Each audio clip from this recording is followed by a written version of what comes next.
दुसरी नांदी मानापमान नाटकातली नमन नटवरा. त्या नांदीविषयी असं म्हणतात की या नाटकासाठी म्हणे खाडीलकरांनी बालगंधर्वाला लाजण्याचा अभिनय कसा करायचा हे मुंबईच्या गिरगावच्या चौपाटीवर जाऊन शिकवलं. धन्य ते कलाकार. त्यांच्याविषयी म्हणावं वाटतं, जशा जन्मती तेज घेऊनी तारा, जशा जन्मती तेज घेऊनी तारा, जसा मोर घेऊन येतो पिसारा, तसा येई कंठात घेऊन गाणे, असा बालगंधर्व आता न होणे, असा बालगंधर्व आता न होणे. आमच्या या साथीदारांना सुद्धा असे शब्द वापरावे वाटतात. जशा जन्मती तेज घेऊनी तारा, जसा मोर घेऊन येतो पिसारा, तसा येई बोटात घेऊन जादू, अशा साथीदारा किती आम्ही वंदू. असे आम्हाला साथीदार लाभलेले आहेत, अतिशय गोडी. नंतर या भगिनी सुरश्रीच्या आणखी 3 गाणी सादर करणार आहेत. त्यामध्ये या मंडळाविषयी थोडंसं सांगणार. सुरश्री मंडळ हे विविध उत्सवात भजन सेवा सादर करते. याशिवाय डोहाळ जेवण, बारसे, वास्तुशांत, वाढदिवस, विशिष्ट दिवशी सुद्धा त्या त्या प्रसंगानुरूप आपली गायन सेवा समर्थपणे सादर करते.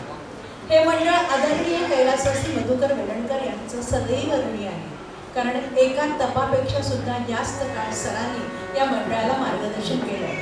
गायनातील विशिष्ट जागा सरांना ज्या पद्धतीने पाहिजे आहे तशा आल्या नाही तर सर पुढे जातच नव्हतं. असं प्रत्येक भजन, प्रत्येक गाणं सरांनी यांच्याकडून घोटून घेतलं. सरांच्या पश्चात ही भूमिका सध्या बाई बजावतात. सुरुवातीला गायलेल्या 3 नांद्या सरांनी अशाच बसवून घेतलेल्या आहेत.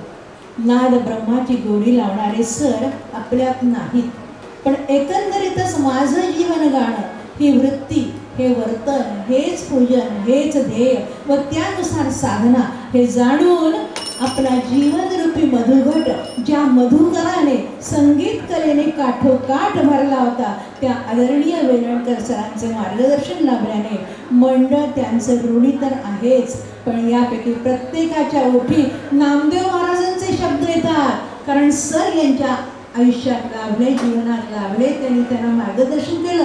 म्हणून या सगळ्या मंडळी या सगळ्या काय म्हणतात, धन्य माझा जन्म, धन्य माझा वंश. ऐकूया.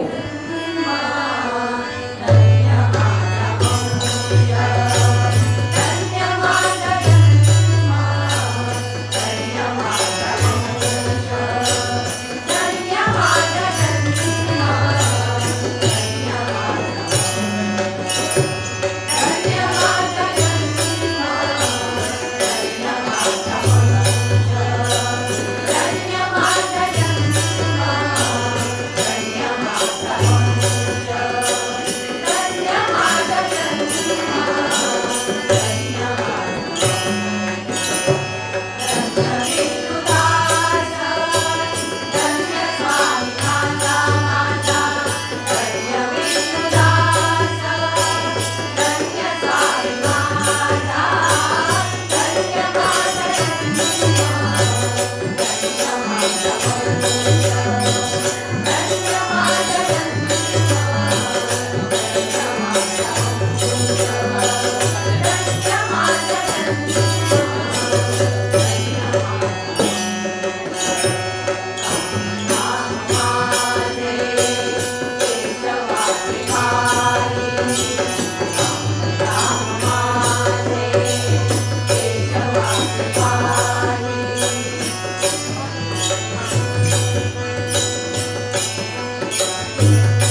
साथीदारासाठी खास टाळ्या वाजवा. श्रोते हो, मालकंसची जादूच अशी आहे की त्याने एकदा आपली नस पकडली की दुसरा कोणताही राग आपल्या डोक्यात शिरत नाही. तरी पण आपण आता एक गवळण सारंग रागातली सादर करणार आहोत. भजनात गवळण झालीच पाहिजे, कारण गवळणीद्वारे रंजनाबरोबरच भक्ती ज्ञान वैराग्याचा डोस दिला जातो. आध्यात्मिक बैठक भक्कम करण्याचं काम गवळणीच्या बोलाने केलं जातं. भक्ती कशी असावी हे सांगताना नारदाने नारद भक्ती सूत्रामध्ये सूत्र क्रमांक 21 सांगितलंय. यथा ब्रजगोपिकानां, गोपीसारखी भक्ती असावी. त्यांच्या उत्कट अव्यभिचारी अमाप प्रेमामध्ये नारदांना खऱ्या भक्तीचं प्रतीक दिसत होतं. या गोपिका कृष्ण भक्तीमध्ये एवढ्या तल्लीन झाल्या होत्या की दुडीवर दुडी घेऊन बाजाराला निघाल्या, पण विसरून गेल्या की आपण दही दूध लोणी विकत आहोत. दही घ्या लोणी घ्या म्हणण्याऐवजी कोणी गोविंद घ्या, कोणी माधव घ्या असं या गोपी म्हणत होत्या. गोपींना त्यांचा नवनीत सो श्रीकृष्ण सर्वत्रच दिसत होता. त्याचेच संगीत त्यांना ऐकू येत होते. नवे नवे त्यांच्या सर्व इंद्रियांना तोच विषय झालेला होता. व्याकुळ अंतर रागे निरंतर, नयनीचे नीर झरते झरझर अशी अवस्था त्या गोपींची होती. देहभान विसरलेल्या गोपींना नारदांनी पाहिलं बरं, आणि नारदांनी विचारलं, अगं तुमचा गोविंद काय भाव आहे ग? आणि हा तुमचा माधव तर त्याचा काय भाव आहे? गोपी म्हणाल्या, गोविंद 1 रुपया शेर आणि माधव 1.25 रुपया शेर. पण लक्षात ठेवा, मी माधव मागितला तर माधवच दे बरं, नाहीतर मी माधव मागीन आणि तू गोविंद देशील, तसं नको करू. हा गोपी म्हणाल्या, तुम्हीच पाहून घ्या ना. असं म्हणून मडक्यावरचं आच्छादन बाजूला केलं. मात्र नारदाने डोकावून पाहिलं. पाहतात तर काय कमाल, नारदांना त्या मडक्यात कृष्ण सानरूप धरून मुरली वाजवताना दिसला. कृष्णानं गोपींचं महत्व काय आहे ते नारदांना याद्वारे दाखवून दिलं. गोपींची भक्ती किती मोठ्या श्रेष्ठ दर्जाची होती. आणि म्हणून कृष्णाकडे जायचं असेल ना, कृष्णाची भक्ती करायची असेल, कृष्णाकडे जायचं असेल तर अगोदर गोपीकडे जायला पाहिजे. आणि गोपीने जर आपला अर्ज सँक्शन केला तर पुढे आपल्याला कृष्णाकडे जाता येईल, अन्यथा नाही. कारण गोपींची भक्ती एवढ्या पातळीवरची होती. ऐकूयात दुडीवर दुडी.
अतिशय सुरेख गवळण सादर केली.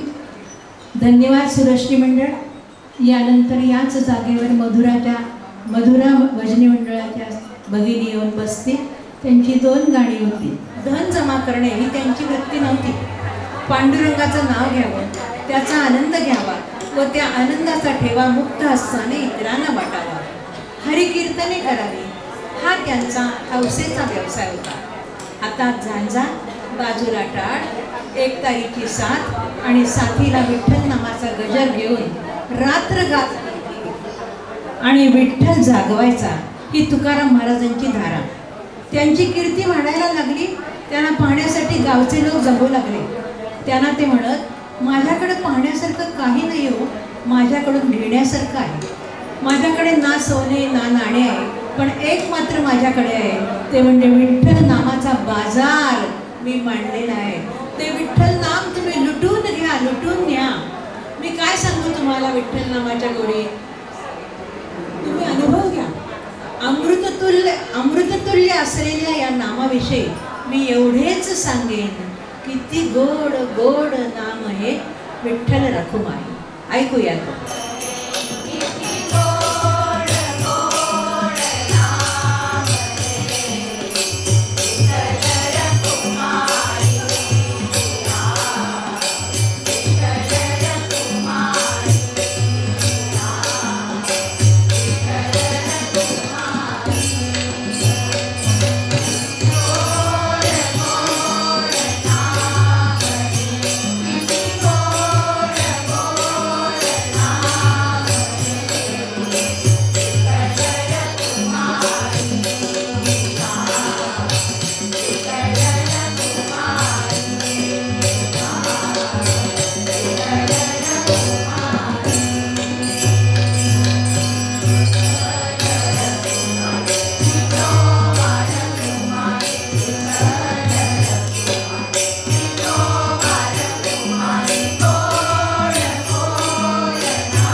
राय सांगतायत, नामरंगाने मी रंगलो आहे.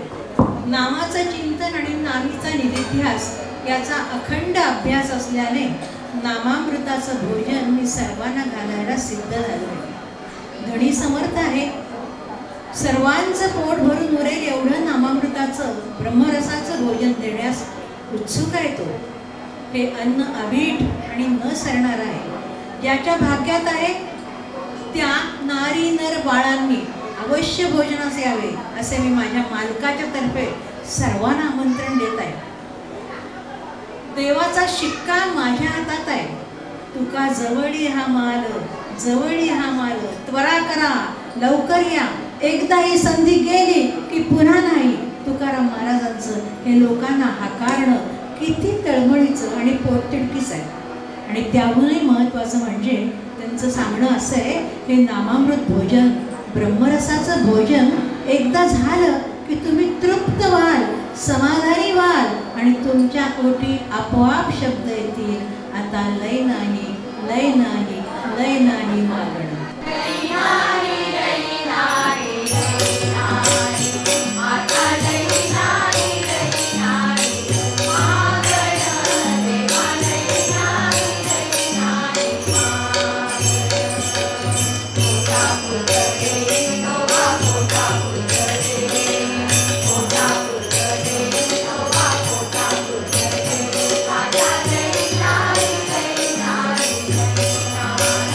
Ada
साथीदारांसाठी जोरात टाळ्या होते.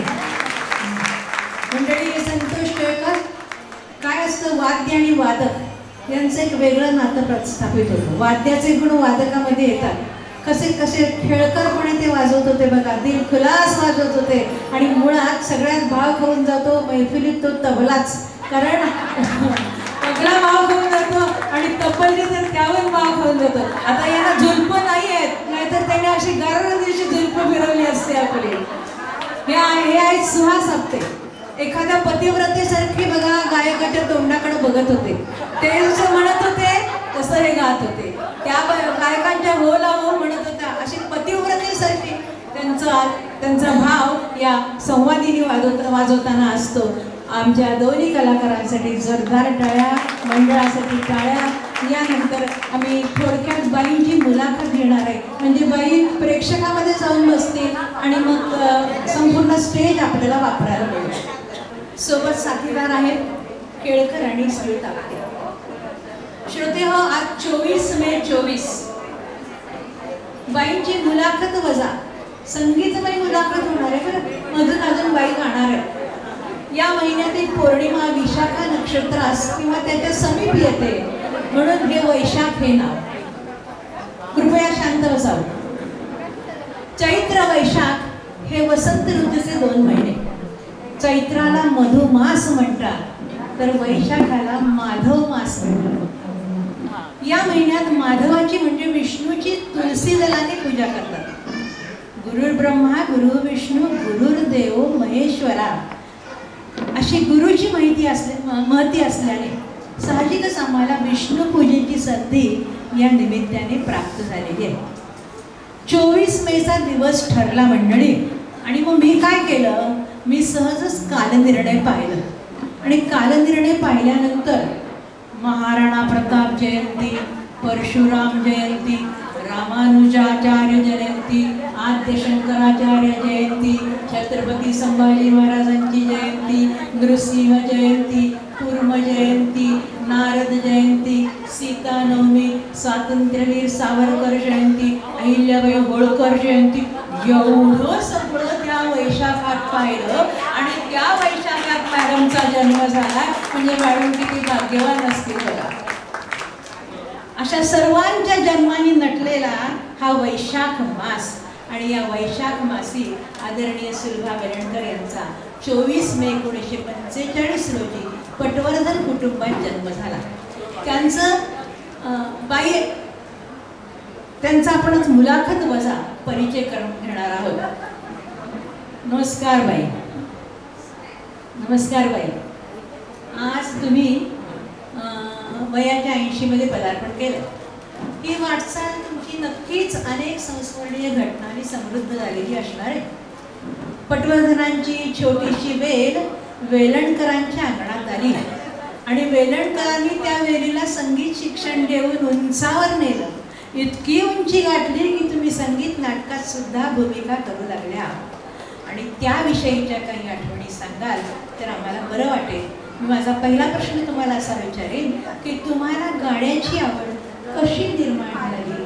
पहिलं गाणं तुम्ही कुठं आणि कधी गायलं? ऐकूया बाईंच्या तोंडून.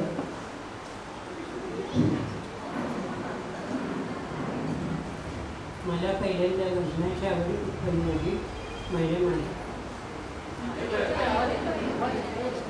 माझ्या माहेरी. माझ्या वडिलांचं भजन होतं. जवळ 12 वर्ष होतं. जास्तीच असेल पण कमी नाही.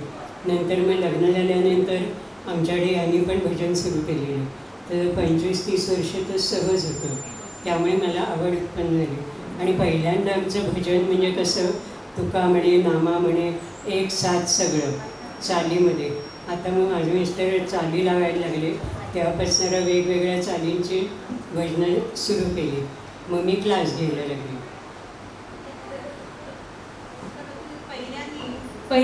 पहिलं गाणं कुठं आणि कधी गायलं? पहिलं गाणं तुम्ही कुठं गायलं?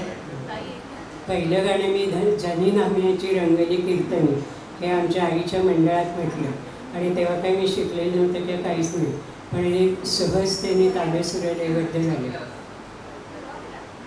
जनी नामयाची रंगली कीर्तनी हे पहिलं गीत त्यांनी गायलं आणि त्या या संगीताच्या मध्ये रंगूनच गेल्या. तुम्ही संगीत नाटकामध्ये काम केलं तर कोणकोणत्या संगीत नाटकात कोणकोणत्या भूमिका केल्या? स्वयंवर नाटकामध्ये रुक्मिणी, एकच प्याल्यामध्ये सिंधू आणि संशय कल्लोळमध्ये रेवती. इतक्या भूमिका त्यांनी केल्या. त्यातली तुमची आवडती भूमिका कोणती? तशा सगळ्याच आवडत्या आणि सगळ्याच मुख्य भूमिका होत्या ना. बर, या सगळ्या नाटकाचे डोंबिवलीत काही प्रयोग झाले होते का?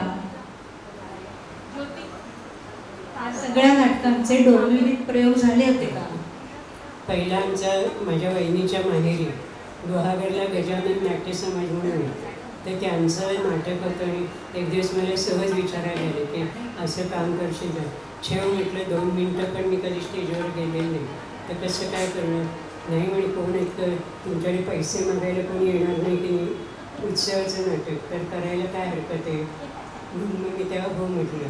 आणि ती पहिलीच भूमिका म्हणजे 16 गाणी आणि रुक्मिणीची भूमिका हे झालं. आणि त्याचे 5-6 प्रयोग झाले.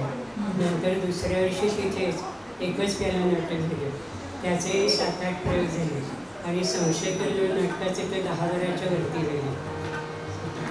एकच प्याला नाटकाचा काही प्रसंग आठवतो का तुम्हाला की तुम्हाला ती भूमिका सिंधूची मिळाली होती, ती कुणाला तरी आणखी हवी होती?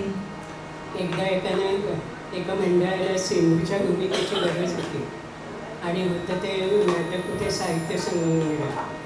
तर आमचे डायरेक्टर होते शेणई म्हणून, तर त्यांनी विचारलं की तुम्हाला काय नक्कल चांगली पाठ आहे, गाणं म्हणू शकेल अशी भूमिका चालणार आहे का? कारण रूपगुणसंपन्न असा एकही पॉवरफुल गुण माझ्यामध्ये नाही, त्यामुळे नाही म्हणे घेऊन या तुम्ही.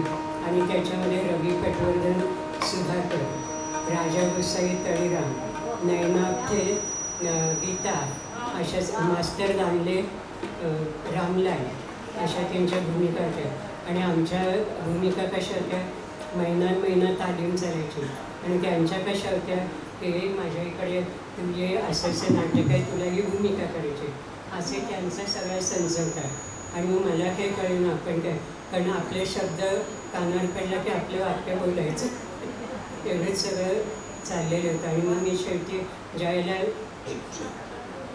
सुधाकर सिंधूला काठीवर मारायला येतो त्याला म्हटलं आता आपण विचारूया, पण आमच्या प्रयोगात नुसतं लाईट जायचं आणि इथे पट्टी बांधायची. तर मग मी शेवटी विचारायला गेलो, म्हटलं आम्ही असं तुम्ही काय नाही, तुम्ही अशी काठी केली की तुम्ही आतमध्ये निघून जायचं आणि जर मी गेल्या नसतं तर मारेच खाल्लं असतं. एक अनुभव बाईंनी सांगितला. बरं, लग्नानंतरचं संगीताचं शिक्षण तुम्ही लग्नानंतर घेतलं असं तुम्ही मला सांगितलं, ते कोणाकडे घेतलं? पहिल्यांदा मी दादरला व्यास संगीत विद्यालय तिथे 2 परीक्षा दिल्या आणि मग डोंबिवलीमध्ये नूतन संगीत विद्यालय, तर तिथे मी विशारद झाले. तर ते विशारद झाले सांगायलाही बरोबर वाटेल नाही, कारण कोणी परीक्षा दिल्या की त्याला गाणं येतं असं अजिबात नाही, की ते फक्त गाणं म्हणजे ऐकू शकतात चांगले आहे आणि बाकी प्रत्येकाला येतच नाही. किती तुम्ही परीक्षा द्या आणि एखादी परीक्षा न देताच खूप छान गाते असं काही. धन्यवाद मॅडम. हे सगळं ऐकल्यानंतर म्हणावं वाटतं की तुम्ही सप्तपदी बरोबरच सप्तसुरांना आळवीत घरावर सप्तसुरांचं तोरण लावून वेलणकरांच्या आयुष्यात पदार्पण केलं आणि सरांच्या रूपाने तुम्हाला जीवनातला सा सापडला. आणि खरं तर सा सापडणं जीवनात अवघड असतो, तो तुम्हाला सापडला आणि अवघे जीवन मिले सुर मेरा तुम्हारा तो सुर बने हमारा होऊन गेलं, असं संगीतमय बनून गेलं. हो ना मॅडम? झालं ना? मॅडम, मी आता वैशाख महात्म्य तुम्हाला सांगितलं सुरुवातीला. त्या वैशाखामध्ये शुद्ध नवमीला सीता नवमी असं म्हणतात. वैशाखातली शुद्ध नवमी सीता नवमी आहे, कारण या दिवशी जनकाला सीता, भूमिकन्या सीता सापडली म्हणून ती सीता नवमी आपण साजरी करतो.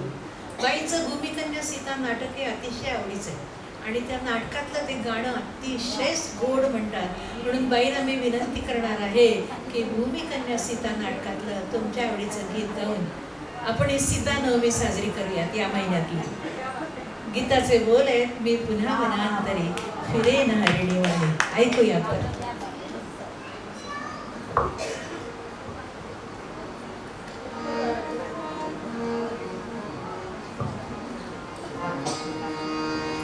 यांनी जरी सांगितलं असेल की हे गाणं छान मिळते, पण माझा आवाज अजिबात बरोबर नाही, तर मी प्रयत्न करून बघणार, नाहीतर थांबणार. सुरू झालं की एकदम छान जातो.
अतिशय ताकदीने मॅडमने गाणं गायलेलं आहे. सर्वांनी टाळ्यांच्या गजरात त्याचं स्वागत केलेलं आहेच. कापला हा बाई आवाज.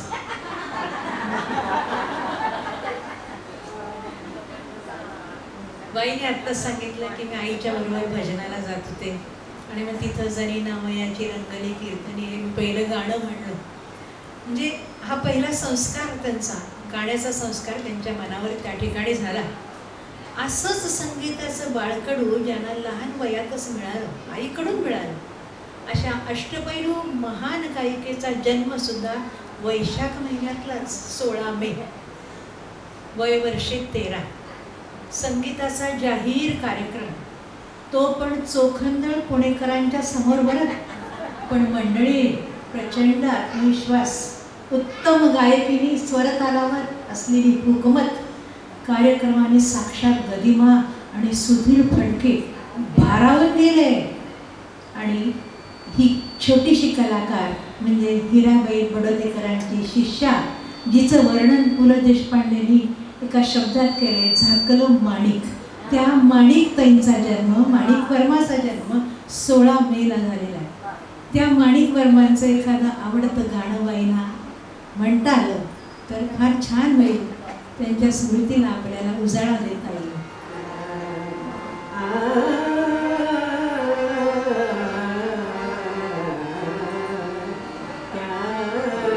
चित्त चोरट्या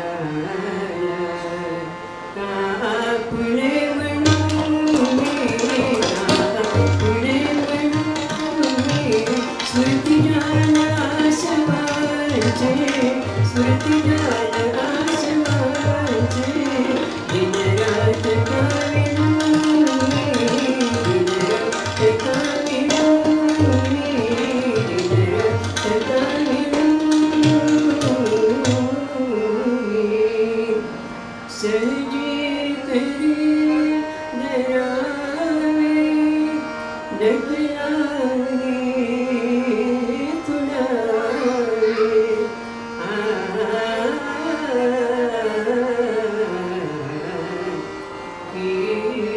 फूल मालतीचे बागेतले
मॅडम किती ताकदीने गायलो. एकेकाळी सगळ्यांच्या गळ्यात हे गाणं होतं माणिकताईंचं, आणि आज त्या गाणं गाऊन तुम्ही माणिकताईंच्या स्मृतीला उजाळा दिला. मॅडम खूप छान गायलं.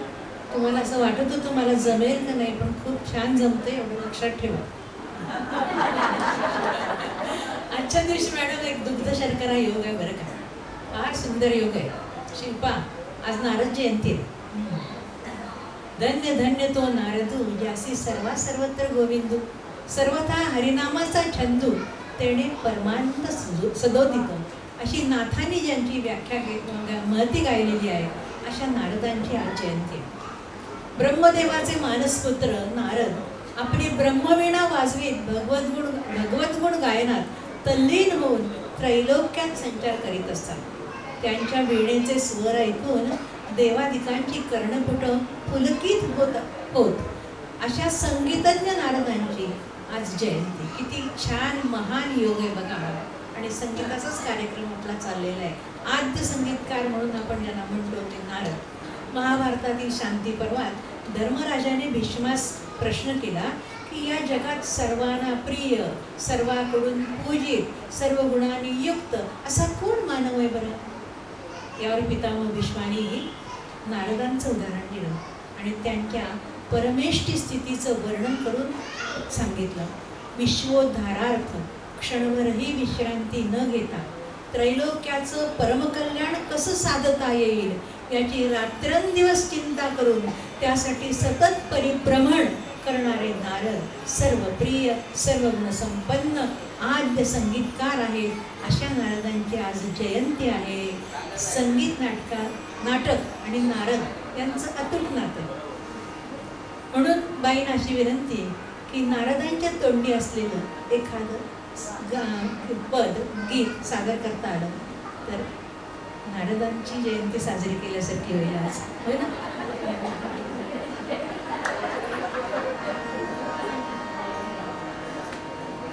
अरे वा, जय जय रमारमण श्रीरंग.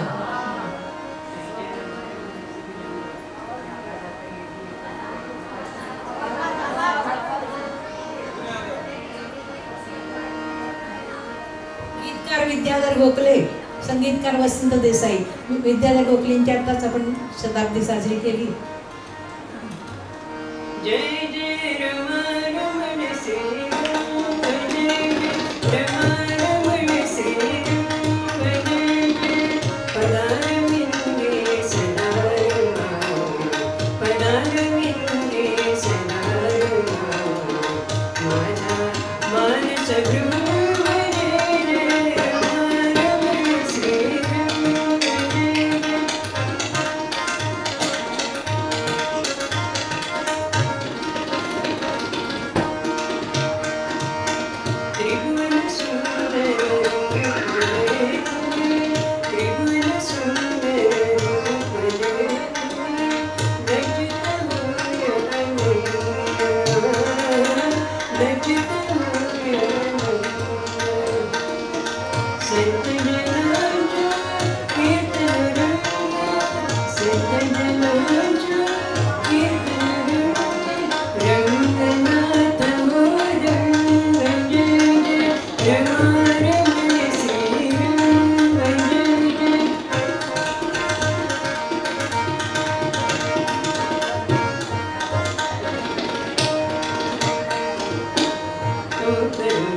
गीत सादर केलीत. तुम्हाला मानाचा मुजरा मॅडम. मधुमानसी माझ्या सख्या परी, मधु घटची रिकामे पडती घरी. असं सांगता येण्यासारखं शारीरिक वय झालेलं असताना देखील मॅडमनी खूप सुंदर गाणं सादर केलं. म्हणून म्हणावं वाटतं, फेस उसळू द्या चैतन्याचा, पात्र भरू द्या काठोकाठ. फेस उसळू द्या चैतन्याचा, पात्र भरू द्या काठोकाठ. द्या बंधन झुगारून वयाचे, वयाची वृत्तीशी बांधू नका गाठ. वयाची आणि वृत्तीची बांधू नका गाठ. कारण नाद ब्रह्माची तल्लीन झालेली तुमची ही वृत्ती आता तुम्ही दाखवून दिलं. वय विसरून गेलं आणि अशा प्रकारे मॅडमने अतिशय असं सादर केलेलं. एकदा आमच्या कलाकारांसाठी मस्त टाळ्या उठवल्या. अहो, सहज अदाकारी करीत हसत मुखाने गाण्याची लज्जत वाढवणारे आमचे हे सुशील पाठक आणि हे आहेत सुहास आपटे. बघा, काळे पांढरे विरुद्धच, काळे पांढरे विरुद्धच, पण इथे असतात जोडीनं. काळे पांढरे विरुद्धच, पण इथे असतात जोडीनं. श्वास घेऊन सोडतात तेव्हा अमृताच्या गोडीनं. अमृत आपल्याला अमृत पान झालेलं आहे आणि ते या दोघांच्या साथीमुळे झाले. ते साथीदाराच इतके मस्त आहेत ना, नावच बघा कशी त्यांची. बघा, संतोष, सुहास, सुशील, विजय. म्हणजे कलाकाराजवळ संतोष तर हवाच. आपली कला सादर करताना चेहऱ्यावर हास्य पण हवे. सुहास, त्याचं वागणं एकंदर व्यक्तिमत्व सुशील हवं. आणि असं झालं तर कलेच्या दरबारात, कलेच्या अदाकारीत आपल्याला विजय मिळतो. म्हणून संतोष, सुहास, सुशील, विजय यांच्यासाठी एकदम टाळ्या. एकेरी उल्लेख केल्याबद्दल सुंदर झाला सगळा कार्यक्रम. घड्याळ बघा कसं पडते पुढं. यानंतर एक शिल्पा पटवर्धन आणि कल्पिता खरे मॅडम यांचं गीत होईल. आधी शिल्पाचं होईल. शिल्पा ताबडतोब व्यासपीठावर.